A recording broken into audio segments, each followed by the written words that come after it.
Mic check one. Okay.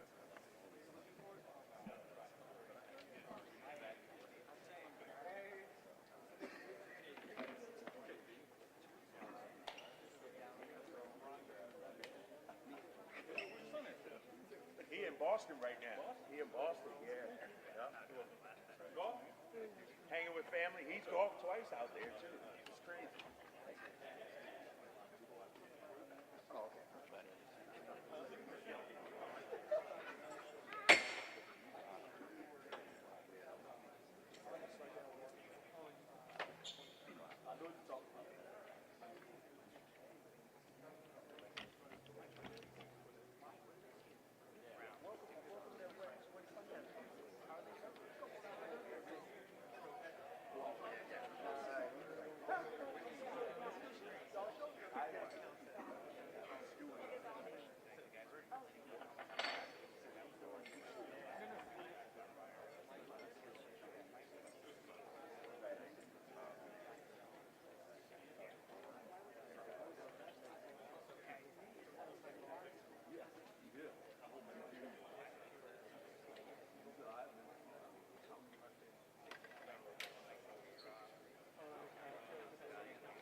was waiting for it. I was waiting for it. See, you know, I don't deserve that. Sean, you know, former hijackers. Nothing to a boss.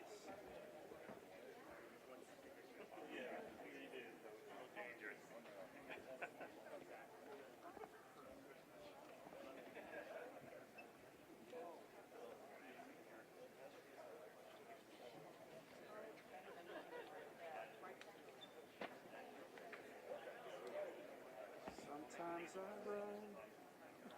Sometimes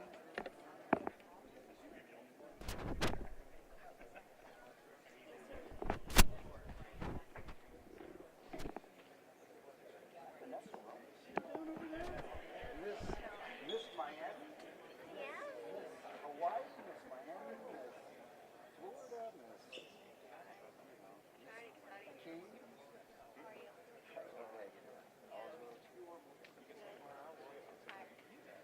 Well, yeah, no, that was early.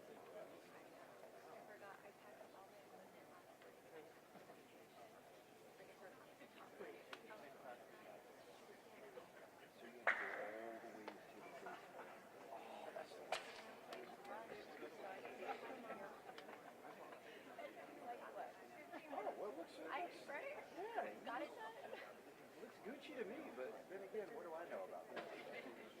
Well, you know, that's always so I don't want to have to go all the way back. And I mean, one time Taylor.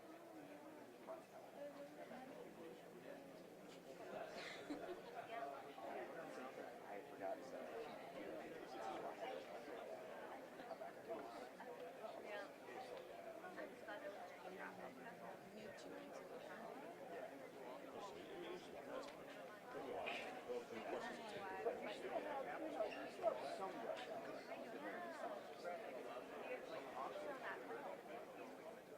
Oh, yeah.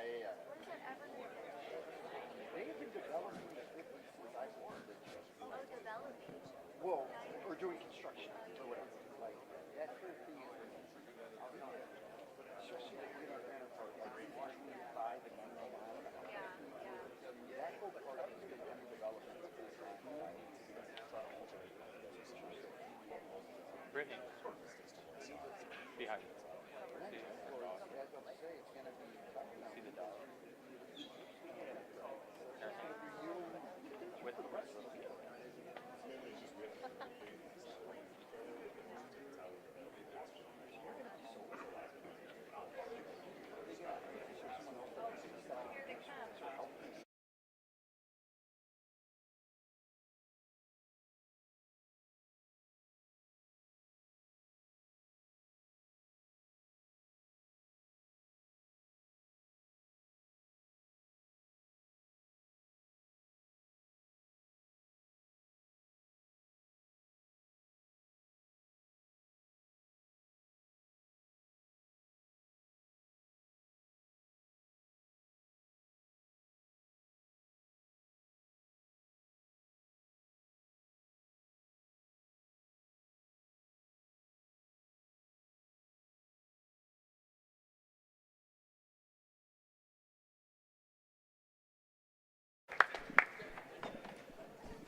It's great to see everybody here again this morning, and so excited for all of you to be here to welcome the newest members of the Sacramento Kings family, Mr. Nick Clifford and Mr. Max Renault.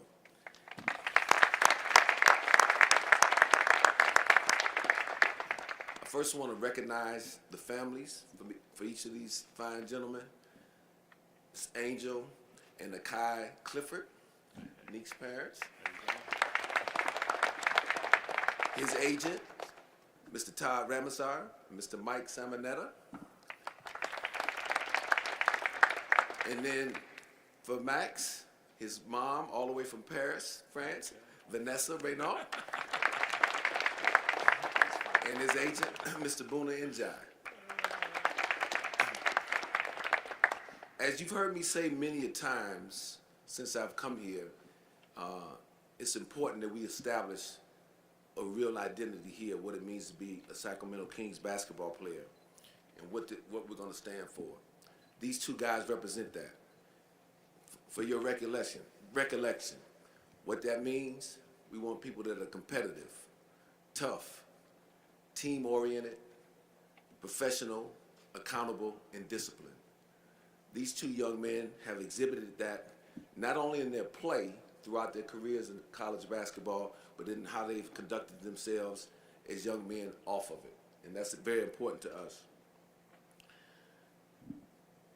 Neek is a very talented and versatile basketball player. That's what attracted us to him. He can play multiple positions in this game on the perimeter, not only on the offensive end, but he gives you that defensive versatility too, because we really believe he's going to be able to match up just about anywhere on the perimeter from a defensive standpoint. He has improved each year that he's been in college basketball, and as I mentioned to you a week ago, that is an important trait that we look for when we're evaluating talent coming out of the collegiate ranks. Max possesses a very unique combination of size, skill, and ability that really mirrors a lot of the big players in today's game of basketball. He's a double-double machine there at Stanford. We think he has a lot of growth and development in front of him and can be very helpful. These two young men, we feel, are good pieces to help us move forward and establish a very solid foundation. I am real excited to watch them play starting this summer in Las Vegas, where they make their introduction to Kings Nation. But really excited to have them both here. And with that being said, I'm going to pass it over to the guy who's going to be tasked with coaching them, and that's Mr. Doug Christie. For me, pretty simple. First of all, to the family's welcome. We appreciate you, and to our Sacramento Kings family. I think that you are going to absolutely love the city, and your young men are in good hands. For them, both of them exhibit everything that Scott has talked about, which for me is like, Scott could have came and said a lot of different things and then went and drafted somebody that didn't match that. So that is, he crushed that, because for us, it means so much more to make sure that these guys exhibit everything that Kings basketball is about. And that from the jump. Getting to sit down with them, go to dinner with them the other night. Where did we go? Waterboy. Exactly. Yeah, very good, by the way. Yes. And I found out that they both like spaghetti. Yes, large amounts of spaghetti. Exactly. Yes. But it was really good to sit with them and vibe and get to know them on a deeper level, because that's, for me, what a lot of, in my opinion, coaching is about, is to understand them in a way. Like the X's and O's are one thing, but to love them and appreciate them on a different level is really what we're about here. So I say to them, welcome, your talent, we're going to develop you, we're going to push you hard. I know that both of you guys are going to succeed in vast ways in the NBA because of what you possess, but even more than that, the people that you are. Yeah. So with that, that's on you, big man.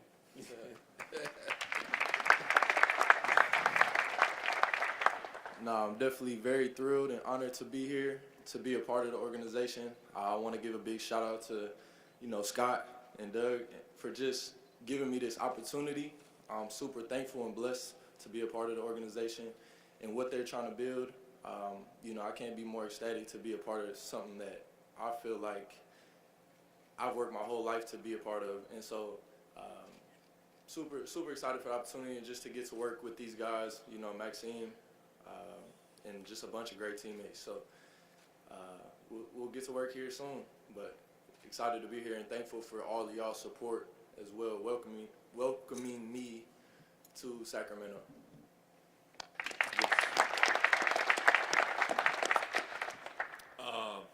As Nick said, extremely excited to be a part of this organization. Obviously, thanking Scott, Doug, and everybody else in the entire staff. I think it's a dream come true for both of us to now play with the pros, have the ability to, you know, bring our talent to a whole new level. Really appreciate you guys for showing support and love to us today. Hopefully, we can give that back to you guys by participating to this whole team effort of, you know, building a culture and hopefully win many games. So thrilled to be here and very excited to start.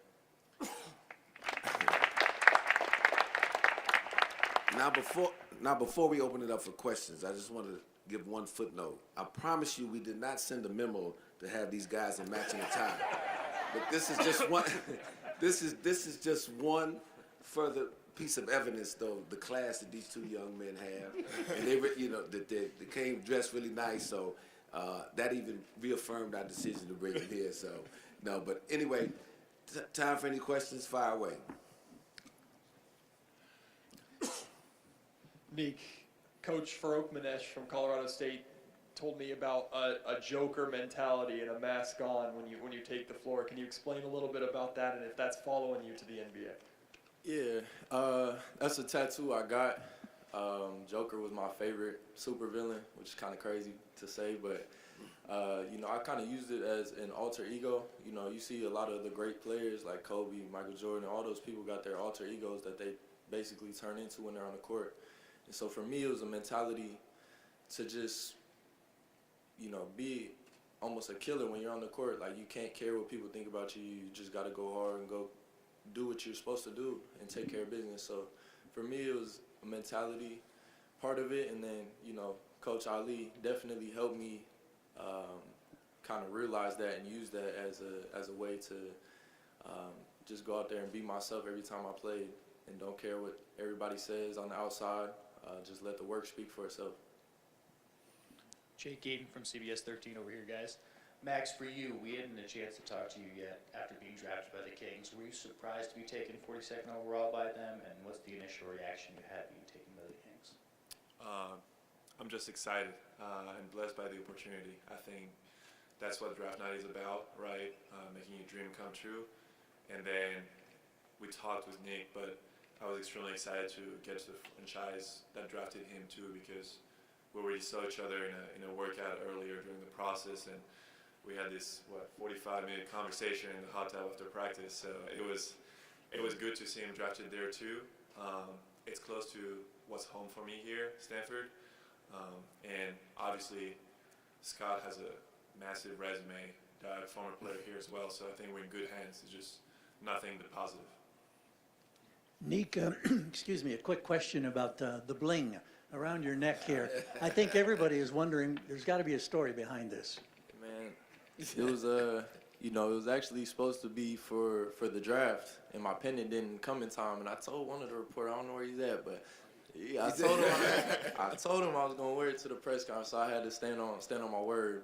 But you know, it's Clifford the Big Red Dog. You know, my last name, something for the kids that they all love, and you know, it's kind of represents who I am. So you know, I had to rock it today. My man. Over here on the left, guys, in the back. This question's more for Doug, but maybe Max, if you kind of want to weigh in on this. So Scott said that you're a double-double machine. You guys are blessed that you already have a double-double machine on the team. So, Coach Christie, how do you plan on using Max with Domantas Sabonis on the court at the same time? And for Max, how do you feel about playing with Domas? Well, listen, I think Max's talents speak for themselves first and foremost, but rebounding is never something that you don't need enough of. His size, his skill set, I think with Domas can mix in a big way, because Domas shot 40% from above the arc and 50 in the corner. Max, just watching him play, he can shoot. Pump fakes, puts the ball on the deck, so now you have playmakers in all the positions. So, and that's kind of what we want to play, is positionless basketball with the ability to move the ball around the court and share it. So I think seamless. You know, Max is going to have to take his bumps and bruises as a rookie. That's just how it goes. I think that goes for both of them. But I know both of these guys have a burning desire to be great. So should be seamless and easy. But you know, it's sunny outside today, and I'm saying that sitting here. But when it gets down there, we'll have to see. Yeah. This is actually a question for both of you. Domantas Sabonis tweeted out, you know, after you guys were drafted, hey, it's time to get to work. I just want to know, have y'all met up with him yet and talked to him and, you know, getting the idea of it? Because I know he's looking forward to playing alongside of you, Max. I mean, yeah, to your last point, I think someone I've looked up to for the past couple of years. I know at Stanford, especially my sophomore year, we based our offense a lot around the Kings and like the split action they used to have. So in that regard, yeah, he's a big inspiration for me. I do believe he's also a big family guy, and I think he has time with his family right now. We're still rookies trying to settle down here in the city. But to your point, yeah, we started working already. I mean, I've been here for a couple of days. Nick just got cleared as well, so it's just time for us to go to work. And we have the summer league coming up, and then preseason is coming really fast as well. So we'll have plenty of time during season to work out with him. Nick, I haven't got the chance to meet him either.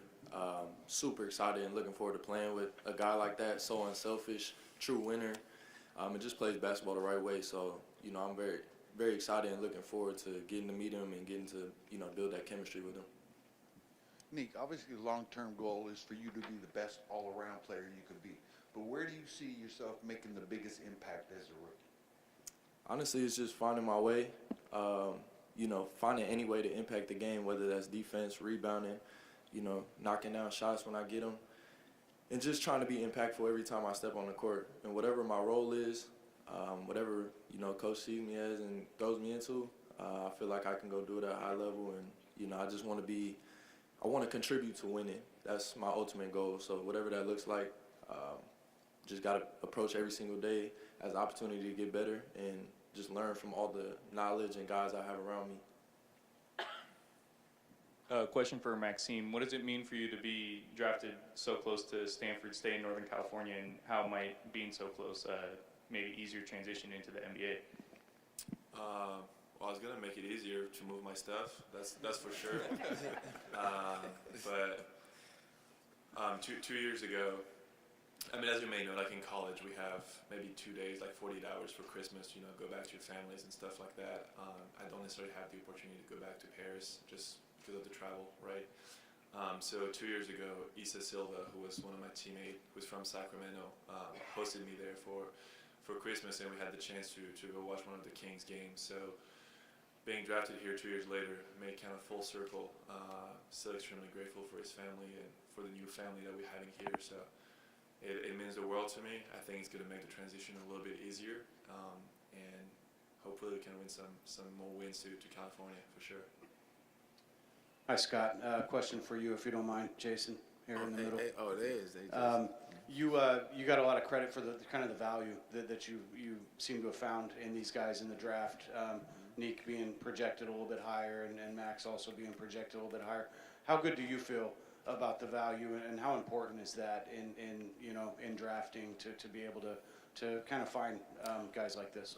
No, I'm extremely excited about it. Feel really good. Anytime you can go into the draft and come out with two guys where we ended up selecting that you had graded a lot higher, I think that's a great thing. And you know, my years of experience in the NBA, I've seen that pay off a lot. I've been a part of that being paid off before, and I'd be remiss if I didn't really give a lot of credit though to my staff, the entire front office staff, you know, from my assistant general manager, B.J. Armstrong, to Phil Jabor, Paul Johnson, Tom Perry, Mark Toyota, you name them all, Zach and Marshall, all the analytics guys, Gabe, and Alvin Gentry.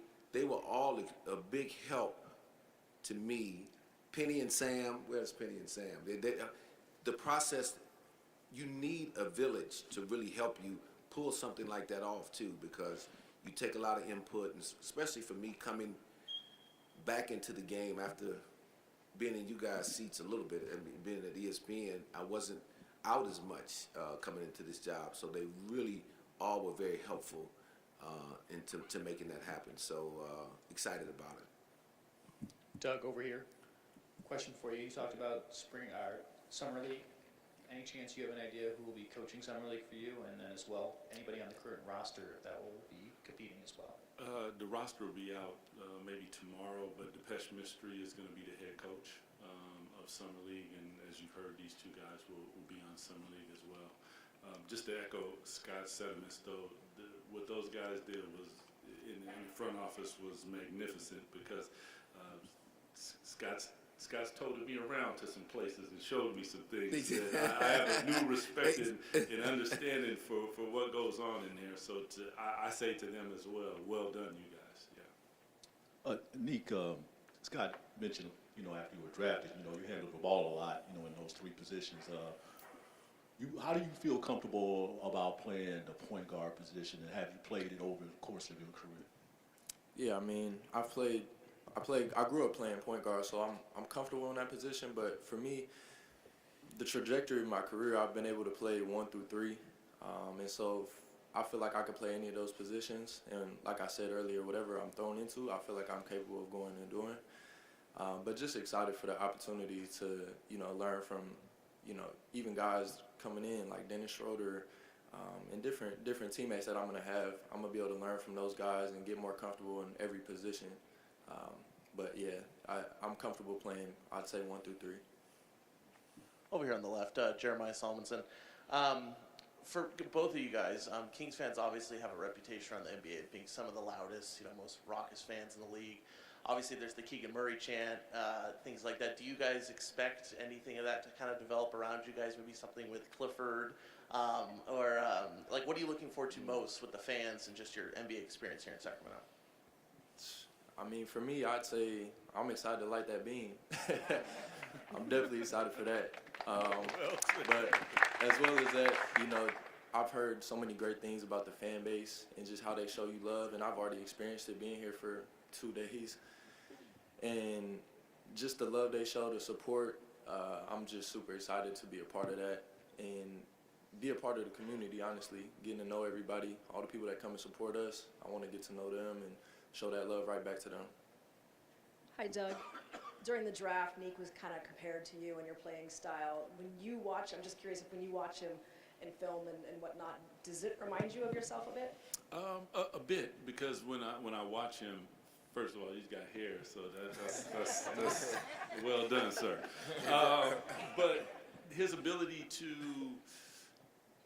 do so many different things as a coach helps you, because there's ways to keep him on the floor, because he can defend, he can rebound, he can shoot, he can handle the basketball. So that was an attribute of mine that I think helped me throughout my career. And latching on defensively, I think for a young player early is probably the greatest way to earn yourself playing time. But his ability to do other things, grab a rebound, push the ball, he's not selfish, so willing to share the basketball.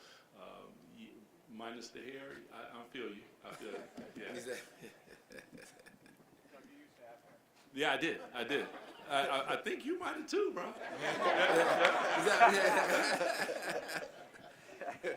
To Brendan Nunes, Sactown Sports right here, guys. What's going on? Congratulations. To Nick and Maxime, just what's sort of this moment like for you guys? How much were you eyeing the NBA, throughout your collegiate career and making it to this moment? Just, you're sitting here at your NBA introductory press conference. What's this like for you? I think as any competitor, you want to compete at the highest level. So I'm pretty sure that's something both of us been aiming and having as a goal for the past many years. Also, that's something that you dream about when you're a kid. I mean, when we went to dinner the other day, we have a 3-time NBA champion over there. We have people that play with his favorite player, Kobe Bryant. We've had people that coached him, et cetera, et cetera. So hearing about these stories make it even more real and make it even more excited for you to be here now. So I think it was a goal of ours. I'm glad we get there, but once again, it's not the finish line. This is just the start. This is where you have to double down your work. You have to listen even more. You have to adapt, and I think we're both willing to do that. Yeah, I would agree to this point. You know, it's a dream. It still doesn't even feel real that I'm sitting here right now, but you know, we've worked our whole lives for this moment, and so, like you said, it's just the beginning. But you know, there's so much more work to be done. But you know, you got to take it all in and be extremely grateful for, you know, the position we're sitting in, because it's probably 0.001% of people in the world that get to do this. So just being grateful for that opportunity, and then, you know, just getting back to the drawing board and trying to get better. So yeah. Doug, question for you, and Scott, if you want to jump in as well. These are two rookies that took their time developing at the college level before coming into the NBA. What kind of advantages does that present for you to get these guys that are potentially more NBA ready physically, mentally, whatever?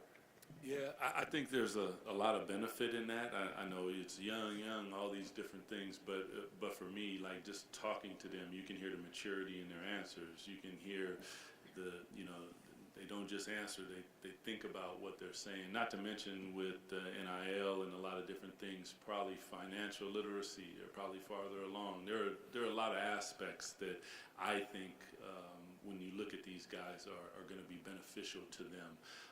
But one is just understanding, like listening to them, it just makes me smile because you can hear that they get it. So, and they're willing to, you know, you slide across the work in front of them, because everybody says they want to be great until you slide the work across, and then they go, but these guys aren't doing that. He's been in the gym, I don't know how many times. I see him like a lot. So that's a good thing. And I know the same thing from Neek, and those are qualities that we want. We don't, what you say, Scott? You don't want prisoners? No, we want volunteers. We want volunteers, not hostages. We want volunteers, not hostages. That's right. No doubt. And both yes. of these guys are volunteers. That's No for doubt. sure. So exactly. it makes me smile because I listen to them and I know that they're about their words. So that makes our job a lot easier, and super excited for you guys as fans. I guess this is the last question. Andrew Martin here from Fox 40 again. Question for Neek. You're going to be wearing number 5, right? Did you choose that number? And also, what do you know about the last individual to wear that number here? Yeah, I know there was a little bit of controversy around that number, but honestly, it was really just the best available number at first when I was looking at the list. There's a lot of retired numbers around here, so I ended up choosing 5. And then I started to look deeper into it, and I saw the meanings of the number 5, and it represented personal growth and change, which is kind of what I wanted to embody going into my career, just being somebody that stays in the gym and continues to grow myself as a person and a player.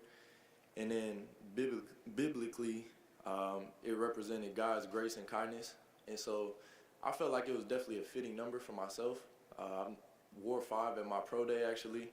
So I've worn it once before and had a decent pro day, so I thought I'd give it a go, and we gonna make it work. But you know, there was a great player that definitely wore it, so it's high expectation on the number. But I'm ready to wear that number. Thanks, everybody. Thanks, guys. Good. Thank you. Thank you, guys. Appreciate you guys.